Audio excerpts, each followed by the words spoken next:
There are a couple of extra features that only become available in the theme customizer once they're activated from the WordPress admin panel. These include a custom header image and also custom menus. We're going to look at custom menus in the next movie. In this movie, we're going to look at how you can add custom header images to your themes. Now, custom header images are theme specific, meaning some themes support them and some don't. If your theme supports custom header images, the theme designer and developer have chosen a specific size and a specific position for this custom header image. Generally, they'll display as a large image at the top of your site, but in some cases you'll also find the custom header image is just a small logo area in the top right or left-hand corner. This is entirely up to the theme designer and developer, so you have to check with the theme you're currently using to find out exactly how the image is going to be implemented. To see how all this works, I'm going to upload a custom header image to my site.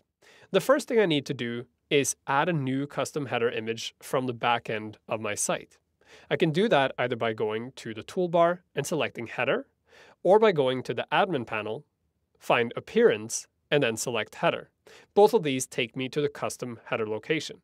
Here I see a preview of my current header. I also have the header text options that you found in the customizer that allow me to turn the header text on and off, and also change the color of the header text if I want to.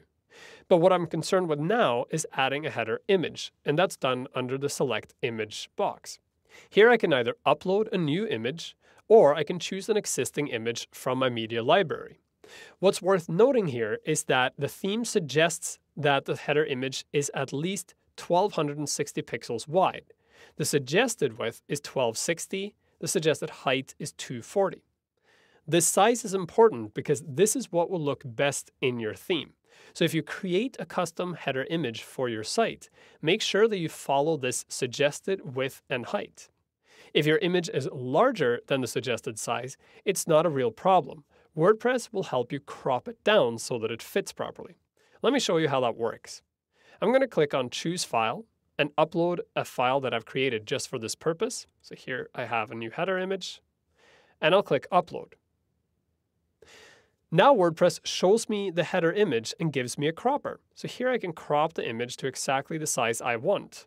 I can make it smaller or larger, so I'm going to crop it like this. And then I can choose either to click Crop and Publish, which means WordPress will make a new version of the image that's that exact size, or I can click Skip Cropping, Publish Image as Is.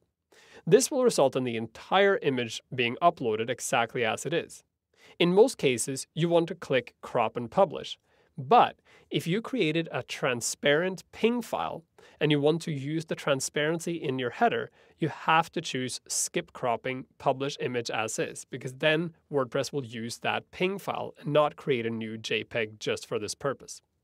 I'm going to click Crop and Publish, and now you see the preview of my site is different. I now have this new header image. You can still see the title, and as I scroll down, we have a new option, Uploaded Images. Because I can now upload several different header images, and I can either choose one of those header images, or I can have WordPress display a random header image every time someone visits the site. I can also choose to remove the image by clicking Remove Header Image here, but that only takes the image away from the header. It doesn't delete the image out of my system, so it'll still appear down here, and I'll still have the option of reapplying it later. Now that I've uploaded an image, I can click Save Changes, and go to the front end to look at my site. Now you see I have a nice big header image at the top here, but because the header image has my logo in it, it's kind of strange that the name of the site also appears in the title area. So now I'm going to go to the customizer, find site title and tagline, and remove the site title and tagline. This is a much better display, and it also makes much more sense. While I'm in the customizer, note that now that I've uploaded a header image, I have a header image option. Here I can select between the different uploaded header images that I'm using, and I can also choose to remove the existing image.